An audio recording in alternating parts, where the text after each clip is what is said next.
सह study centre में आपका स्वागत है। आज मैं क्लास 10th एनसीईआरटी मैथ का चैप्टर नंबर 3.2 बताने जा रहा हूँ। पिछले पार्ट में मैंने 3.1 का 3 मैथ बताया हूँ। उससे पहले मैंने एक चैप्टर 3 का बेसिक बताया था, जिसे मैं डिस्क्रिप्शन बॉक्स पर लगा दूँगा, आप देख लीजिएगा। तो 3.2 में देखते हैं क्या है। 3.2 में यहाँ पर देखिए क्या है। प्रश्नवाली 3.2 में निम्नलिखित समस्याओं में रैखिक समीकरण युग्म बताइए। रैखिक समीकरण युग्म बताना है और उनके ग्राफीय विधि को हल करना है। तो ग्राफीय विधि को हल करने के लिए तो सबसे पहले हम देखते हैं क्या है।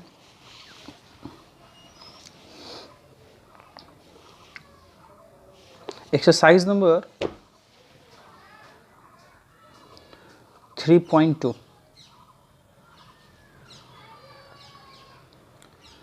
एक्सरसाइज नंबर 3.2 सीखने से पहले कुछ बेसिक्स सीख लीजिए, ठीक है। तो इसमें 3 रूल हैं। सबसे पहले ये समझना है, रूल नंबर फर्स्ट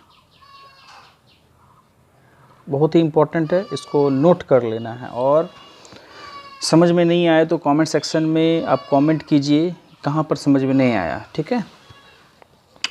तो A1 by A2 is not equal to B1 by B2। A1 by A2 बराबर नहीं है B1 बटे B2 के। इस टाइप का जब इक्वेशन होगा तो उसको बोलेंगे हम अद्वितीय हल है। कौन सा हल है? अद्वितीय हल है। अद्वितीय हल का मतलब ये हो गया, इसमें अद्वितीय हल होगा। तो अद्वितीय हल का मतलब ये हो गया कि x और y का मान, इसमें जो भी दो वो चर रहेगा उसका वैल्यू दिया हुआ रहेगा। दूसरा पॉइंट इसमें होगा, जब ये अद्वितीय हल होगा तो ये फिगर में प्रतिच्छेद करेगा। क्या करेगा? प्रतिच्छेद करेगा, ठीक। प्रतिच्छेद, इसमें ग्राफ कैसा करेगा? प्रतिच्छेद करेगा। बताएंगे प्रतिच्छेद किसको बोलता है। और तीसरा जो होगा, जब इसका हल होगा तो समपाती। क्या होगा? संगत, सॉरी। इसका जब हल होगा तो ये क्या होगा? संगत होगा। और जिसका हल नहीं होता उसको असंगत बोलते। ये रूल नंबर फर्स्ट था। तो रूल नंबर फर्स्ट का एक एग्जाम्पल भी मैं दे देता हूँ साथ ही साथ, देख लीजिएगा एक एग्जाम्पल। जैसे अगर मैं ले लिया यहाँ पर 4x plus 5y minus 9 equal to 0, 6x plus 7y plus 10 equal to 0। तो हमको देखना है, हमने पिछले क्लास में मैं जस्ट बताया था इसका बेसिक में, ये x के जस्ट पहले जो होगा वो a होगा, ये x के जस्ट पहले जो होगा वो a होगा।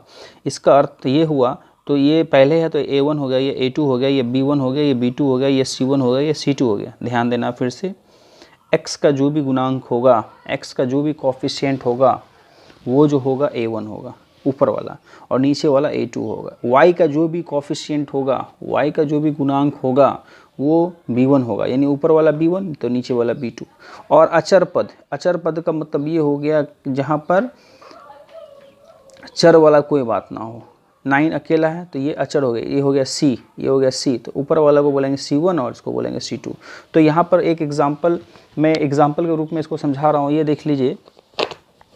तो ये है a1 by a2 is not equal to b1 by b2। तो इसको हम देखते हैं। तो a1 बट a2, तो a1 क्या है? 4 है, 4 है। a1 क्या है? 4 है, और a2 क्या है? 6। इसको कटिंग करेंगे, 2 से कट रहा है, 2 2 जा 4 और 2 3 6। तो a1 बट a2 क्या है? 2/6, सॉरी 2/3 आया। a1 by a2 क्या आया? 2/3 आया। अब देखते हैं b1 by b2। b1 by b2 देखते क्या है? b1 यानी y का गुणांक, तो b1 हो गया 5 प्लस में, और b2 हो जाएगा 7 प्लस में। तो यहाँ पर ये गौर कीजिएगा, ये 2/3 आया और ये 5/7 आया। क्या ये दोनों बराबर है? नहीं ना। जब ये दोनों बराबर नहीं है तो आगे जाने की ज़रूरत ही नहीं है, c1 वर्सेस c2 में जाने की ज़रूरत ही नहीं। लिख लेंगे a1 is not equal to b1 बटा b2। a1 is not equal to b1 बटा b2। क्या मतलब हुआ? a1 by a2 2/3 आया, और A1/A2 2/3 आया और B1/B2 क्या आया 5/7, तो दोनों बराबर तो नहीं ना है, तो इसलिए यहाँ पर A1/A2 बराबर नहीं है B1/B2, तो ये बराबर नहीं है, इसलिए ये वाला रूल फॉलो करेगा। जब ये बराबर नहीं है तो ये वाला रूल फॉलो करेगा। Rule number first, A1 is not equal to B1/B2, और द्वितीय हल होगा, प्रतिच्छेद करेगा और संगत करेगा। अच्छा, ये प्रतिच्छेद क्या होता है ये समझ लीजिए। प्रतिच्छेद मैं बताने जा रहा हूँ, इस जगह पे देख लीजिए बढ़िया से। जैसे ये ग्राफ का ये हो गया, ठीक है, ये ग्राफ का ये हो गया, ठीक है। जब कोई दो रेखा एक दूसरे को काटता है, एक रेखा हो गया और ये एक रेखा हो गया, जब कोई दो रेखा एक दूसरे को काटता है, ये कटिंग बिंदु को, ये क्रॉस बिंदु को, ये इंटरसेक्ट बिंदु को ही हम बोलते हैं प्रतिच्छेद।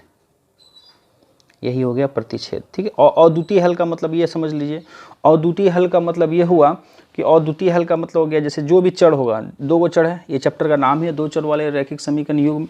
तो मान लीजिए एगो चर x है, एगो चर y है, तो x का वैल्यू भी आएगा और y का वैल्यू भी आएगा, इसी को बोलते हैं अद्वितीय हल। तो अद्वितीय हल का मतलब हो गया इसका तीसरा हल नहीं हो सकता, दो हल होगा, ये दो गो चर इसलिए दो गो हल ही होगा, यानी x का वैल्यू भी होगा और y का वैल्यू होगा। और संगत का मतलब समझ लीजिए, संगत मतलब जो, संगत का मतलब ये हुआ जिसका हल हो, संगत का मतलब ये हो गया जिसका क्या हो, जिसका हल हो, जिसका क्या हो, जिसका हल हो, जिसका हल हो, उसी को बोलते हैं संगत। संगत का मतलब हो गया जिसका हल हो। फिर से मैं अगेन रिपीट कर रहा हूँ, रूल नंबर फर्स्ट है ये, A1/A2 बराबर नहीं है B1/B2, A1/A2 बराबर नहीं है B1/B2, ये अद्वितीय हल होगा, प्रतिच्छेद करेगा, संगत होगा। संगत का मतलब ये हो गया जो जिसका हल हो, ये बहुत इंपॉर्टेंट है और इसका मैं एग्जांपल यहाँ बता चुका हूँ, फिर से रिपीट कर रहा हूँ 4, इसको देख लीजिए हर वीडियो रिवाइज करके। अब हम आते हैं रूल नंबर 2। अब इसका मैं आता हूँ रूल नंबर 2। रूल नंबर 2 में देखते क्या है। रूल नंबर 2 में है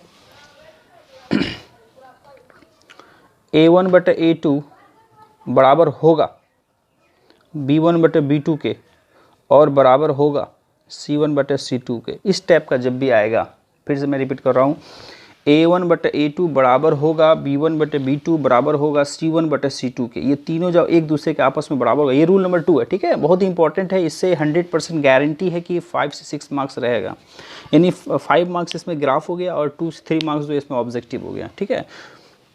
तो इसमें इस टाइप का जब आएगा तो इसका केस नंबर फर्स्ट होगा अपरिमित रूप से अनेक हल होगा,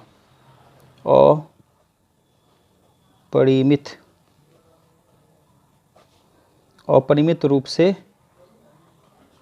अनेक हल होगा।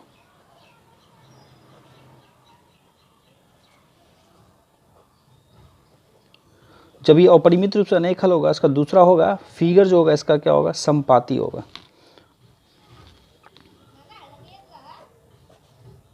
समपाती क्या होगा ये मैं बताऊंगा आगे।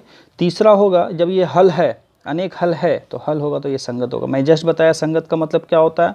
संगत का मतलब ये हुआ जिसका हल हो। संगत का मतलब क्या होता है, जिसका हल हो, जिसका हल हो। तो हम एक बार फिर से ये रूल को रिपीट करता हूँ। अपरिमित रूप से अनेक हल का मतलब ये हो गया कि इसका आंसर बहुत सारा आएगा। x का वैल्यू सिर्फ 4 ही नहीं होगा, 5 भी होगा, 6 भी होगा, 7 भी होगा, बहुत सारा अनंत होगा। y का वैल्यू भी बहुत सारा आएगा। तो ये हो गया। और संपाती का मतलब मैं बताना चाह रहा हूँ, संपाती का मतलब जब कोई ग्राफीय विधि में जब कोई लाइन यानी दो रेखा, जब दो रेखा यानी ये एक रेखा हो गया, ठीक, इसी रेखा के ऊपर एक रेखा और आ जाए, यानी दो युग्म जो होता है, समीकरण युग्म जो होता है, दो पेयर ऑफ इक्वेशन, तो ये इक्वेशन का जो सॉल्यूशन होगा ये लाइन के ऊपर लाइन जब गुजरे तो इसी को बोलते हैं हम समपाती। यानी फिर से मैं रिपीट कर रहा हूँ, जैसे ये एक लाइन है, ठीक है, ये एक लाइन है, इसी लाइन के ऊपर वही लाइन और आ जाए, यानी अगेन इस लाइन के ऊपर लाइन आ जाए, तो इसी को बोलते हैं हम समपाती। इसी का नाम हो गया संपाती। और अपरिमित रूप से अनेक हल का मतलब ये हो गया कि इसका अनेक हल होगा, यानी x का वैल्यू बहुत सारा होगा। x का वैल्यू कंटिन्यू, जैसे x का वैल्यू फिक्स नहीं रहेगा कि x का वैल्यू 5 आ रहा, x का वैल्यू 6 भी आ सकता है, x का वैल्यू 7 भी, 8 भी, 9 भी, बहुत सारा, y का वैल्यू कुछ भी। और संगत यानी जिसका कोई हल हो उसी को बोलते हैं हम संगत। कुछ एग्जाम्पल मैं इसका देख लेता हूँ, रूल नंबर 2 का एग्जाम्पल मैं देख लेता हूँ। 6x + 7y + 9 = 0, 12x + 14y + 18 = 0। ये रूल नंबर 2 का मैं कुछ एग्जांपल बता रहा हूँ। तो ये आप जान ही रहे हैं, ये A1 हो गया, ये B1 हो गया, ये C1 हो गया, ये A2 हो गया, B2 हो गया, ये C2 हो गया, ठीक है। तो A1 बाय A2, ध्यान देना, A1 बाय A2 बराबर 6/12। तो 6 का टेबल में ही 12 कट रहा है, 6 1 जा 6, 6 2 जा 12। तो क्या हुआ, A1 बाई A2 क्या हुआ, 1/2 आया। अब हम आते हैं B1 बाय B2। तो B1 हो गया 7 और B2 हो गया 14। तो 7/14 नहीं, 7/14, 7 1 का 7, 7 दूनी 14। तो ये क्या हो गया, B1 बाई B2 1/2 आ गया। अब हम आते हैं C1 बाय C2। तो C1 देख लीजिए 9 प्लस में और 18 भी प्लस में है, तो 9/18, चिन्ह को जरूर देखना। तो 9 1 जा 9, 9 2 जा 18। तो ये भी आया 1/2। यानी इसका मतलब ये हुआ A1/A2 भी 1/2 आया, B1/B2 भी 1/2 आया, और C1/C2 भी 1/2 आया। यानी तीनों इसमें क्या हो गया, इक्वल हो गया। तो इसलिए हम बोल सकते हैं A1/A2 बराबर है B1/B2 बराबर है C1/C2। तो इस टाइप का जब रूल, इस टाइप का जब इक्वेशन होता है, इस टाइप का जब इक्वेशन होता है तो ये वाला रूल फॉलो होता है, ये वाला रूल नंबर 2 फॉलो होता है। रूल नंबर 1 जस्ट मैं बताया हूँ कि इस टाइप का जब आएगा तो रूल नंबर 1 फॉलो होगा। रूल नंबर 1 में हो द्वितीय हल होगा, प्रतिच्छेद करेगा, संगत होगा। प्रतिच्छेद का मतलब जान ही गए हैं, अब संपाति का मतलब जान ही जाइए। संपाति का मतलब जब किसी लाइन के ऊपर जब कोई दो लाइन उसी के ऊपर से गुजरता है, जैसे कि ये पेन है, ये पेन इस पेन के ऊपर से आ गया, तो ये हो गया संपाति। यानी इस पेन में इंक्लूड हो गया, पैरेलली इस पेन में इंक्लूड हो गया, तो ये क्या हो गया, संपाति। जब ये इस एक दूसरे को काटेगा तो ये हो गया प्रतिच्छेद, ये प्रतिच्छेद हो गया, ये क्या हो गया, प्रतिच्छेद हो गया।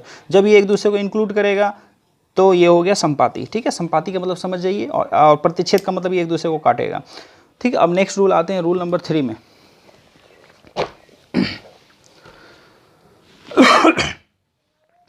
रूल नंबर 3, रूल नंबर 3 में मैं आता हूं। रूल नंबर 3 में है A1/A2 बराबर B1/B2 बराबर नहीं है C1/C2। ये तीसरा रूल है। पहला रूल था A1/A2 बराबर नहीं है B1/B2 के।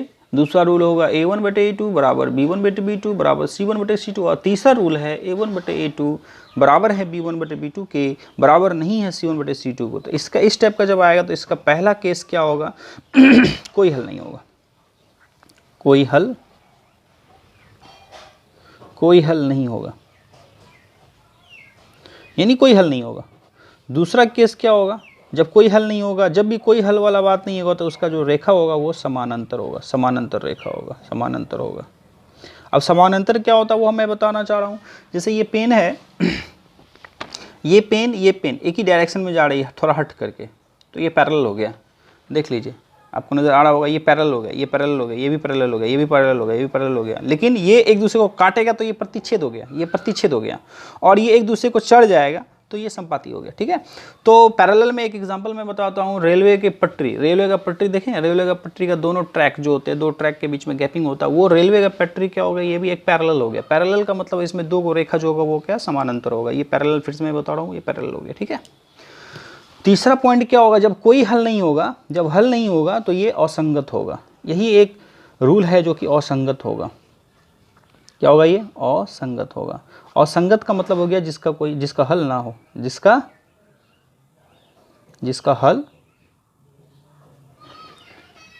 हल ना हो,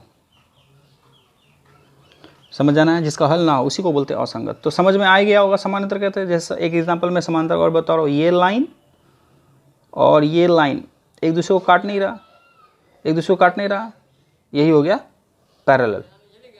ये एक दूसरे को नहीं काट रहा, इसको बोलते हैं पैरेलल। जैसे एक पैरेलल में और भी थोड़ा सा मैं बताना चाह रहा हूँ, जैसे ये लाइन और ये लाइन, और ये लाइन भी क्या है, ये भी पैरेलल। इसी को बोलते हैं हम समानांतर। समानांतर हिंदी वर्ड हो गया, इंग्लिश से बोलते हैं पैरेलल। ये हो गया पैरेलल। इसका मैं कुछ एग्जांपल देख लेता हूँ, इस रूल का कुछ एग्जांपल देख लेता हूँ। जैसे हमने ले लिया 5x + 2y - 9 = 0, 10x + 4y + 10 = 0। ये मैं इस रूल के एग्जांपल बता रहा हूँ, ठीक है। इसमें देख लीजिए A1 बाय A2, A1 मतलब क्या हो गया 5 और A2 का मतलब हो गया 10, काटेंगे 5 1 जब 5, इसका लेकिन चिन्ह को ज़रूर देखना, प्लस माइनस भी जरूर देना है, यहाँ भी प्लस यहाँ भी प्लस प्लस होगा। B1 बाय B2 क्या हो जाएगा 2/4 हो जाएगा, तो B1 बाय B2 2/4 हो जाएगा, 2 1 जा 2 2 जा 4 क्या हो गया 1/2 हो गया। और C1 बाय C2 क्या हो गया, C1 बाय C2 क्या हो जाएगा यहाँ पर -9, देख लीजिए यहाँ C1 बटे C2, C1 क्या है -9 है और C2 +10 है, तो C1 हो जाएगा -9 और C2 हो जाएगा 10, ये कटेगा नहीं। देखिए यहाँ गौर से देखिए, A1 बटे A2 1/2 आया है, B1 बटे B2 1/2 आया, ये दोनों बराबर है, ये दोनों बराबर है, लेकिन C1 बटे C2 क्या -9/10, ये बराबर नहीं है। तो यानी दो को बराबर A1 बटे A2 और B1 बटे B2 बराबर, लेकिन C1 बटे C2 बराबर नहीं है, यानी A1 बटे A2 बराबर, B1 बटे B2 बराबर, C1 बटे C2 बराबर नहीं है। जब इस टाइप का रूल आए तो इसको बोलते हैं रूल नंबर 3, तो ये तीनों फॉलो होगा इसमें, तो ये तीनों फॉलो होगा। तो यहाँ पर हम लिख सकता हूँ A1 बटे A2 बराबर B1 बटे B2 बराबर नहीं है C1 बटे C2, इस टाइप का जब आएगा, ये तीनों रूल बहुत इंपॉर्टेंट है। इस वीडियो को आप रिवर्स करके 2 बार 3 बार ज़रूर समझिए, जहाँ पर दिक्कत हो उस जगह पे आप बोलिए कि सर इस जगह पे रूल नंबर 3 में इस जगह पे समझ में नहीं आया, तो मैं उसे ज़रूर समझाऊँगा, समझाने का मेरा पूरा प्रयास रहती है, ठीक है। तो अब हम नेक्स्ट पार्ट में 3.2 का स्टार्ट से बताऊँगा, इसी से ग्राफ आपका बनेगा, ठीक है। थैंक यू, धन्यवाद।